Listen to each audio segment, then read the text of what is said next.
Inna lillahi wa inna ilaihi raji'un. Pak Jokowi semakin parah, harus segera bertaubat. Nah, yang dimaksud parah ini apanya?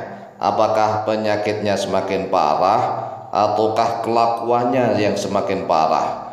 Tetapi setiap orang Islam itu wajib bertaubat dari segala dosa dan kemaksiatan. Tidak hanya Pak Jokowi saja, kita semua wajib bertaubat kepada Allah Azza wa Jalla. Karena orang yang paling sombong adalah orang yang tidak mau bertaubat kepada Allah. Sebagaimana iblis laknatullah alaih. Iblis itu kalau seandainya bertaubat, ya selesai, enggak ada permasalahan. Tetapi masalahnya iblis itu enggak mau bertaubat kepada Allah, sehingga iblis dilaknat oleh Allah sampai kelak di hari kiamat. Oleh sebab itulah, mari kita menjadi hamba-hamba Allah yang pandai bertaubat kepada Allah Jalla Jalaluh.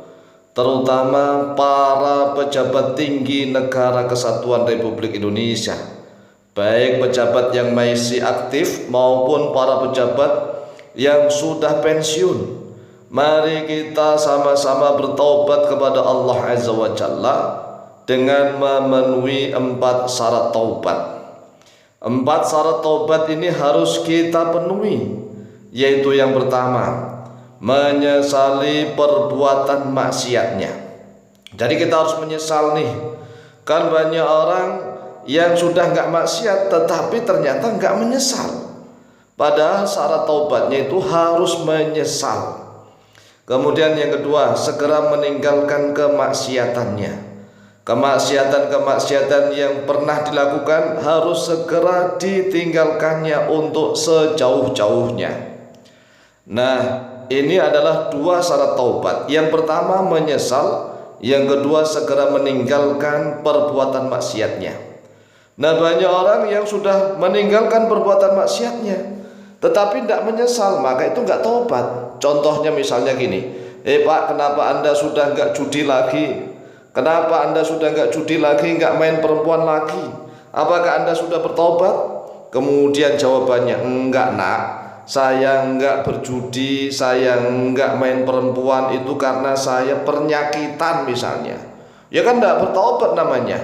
Dia nggak berjudi lagi, dia nggak main perempuan lagi, tetapi ternyata dia tidak menyesal karena kebetulan dia sakit-sakitan, atau mungkin kebetulan dia sudah bangkrut sehingga tidak mau main judi lagi, tidak mau main perempuan lagi, tetapi nggak menyesal. Oleh sebab itulah syarat mutlak bertaubat adalah menyesali perbuatan maksiatnya. Yang kedua, segera meninggalkan kemaksiatannya.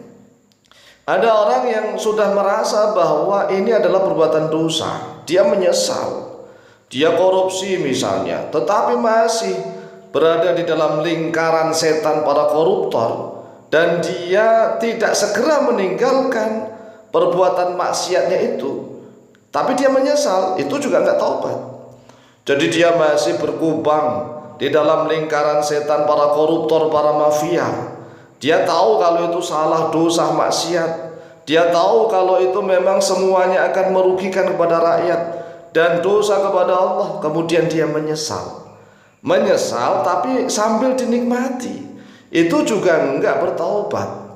Jadi syaratnya taubat itu, ya menyesal, ya harus segera meninggalkan perbuatan maksiatnya.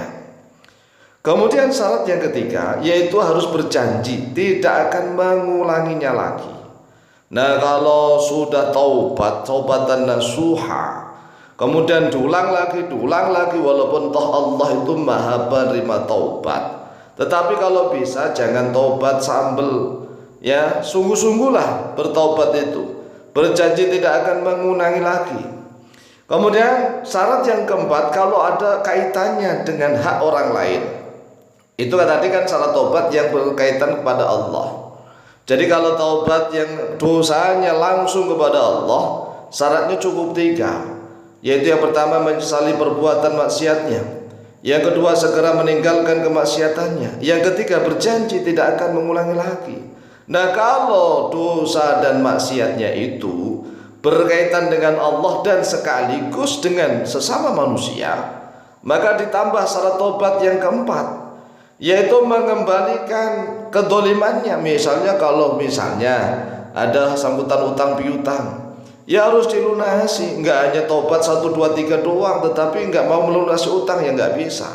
Kalau seandainya dolim korupsi misalnya, hanya tobatnya 1, 2, 3, ya nggak bisa. Harus ada 4. Mengembalikan harta hasil korupsi kepada negara untuk kesejahteraan rakyat. Inilah syarat tobat yang dosanya apabila berkaitan dengan Allah langsung dan ditambah ada kaitannya dengan sesama manusia. Maka tidak hanya ya Allah terimalah tobatku ya Allah, aku menyesal ya Allah, aku tidak akan mengulangi perbuatan dosa itu lagi ya Allah, tetapi hartanya dinikmati untuk hura-hura kemana-mana, hasil korupsinya itu juga belum termasuk taubatan nasuha. Jadi kalau termasuk taubatan nasuha itu yang keempat harus dijalankan juga dong.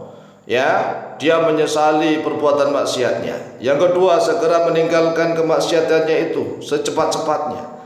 Yang tiga, berjanji tidak akan mengulangi lagi.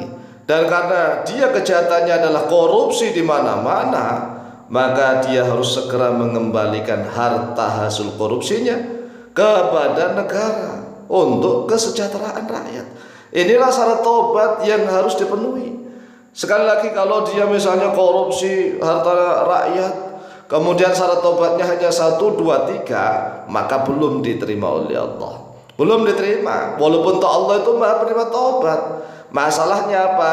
Masalah hakul adami yang keempat, mengembalikan harta hasil korupsi, enggak dikembalikan, itu juga belum memenuhi syarat tobat. Ya, sekali lagi, jadi kalau ingin memenuhi syarat tobat, ya harus keempat ini dijalankan. Nah, jika keempat syarat tobat ini sudah dijalankan, insya Allah akan terpenuhi syarat tobat dan akan diterima tobatnya oleh Allah Jalla Jalaluh.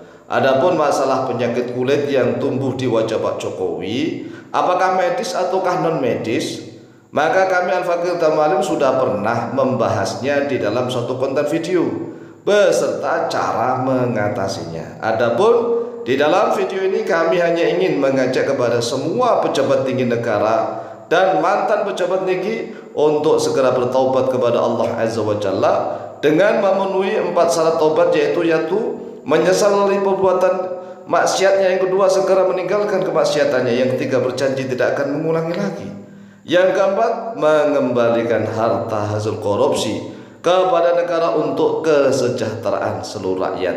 Inilah yang bisa kami sampaikan, semoga manfaat dan barokah. Lebih dan kurangnya mohon maaf. Wallahu ta'ala a'lamu bissawab.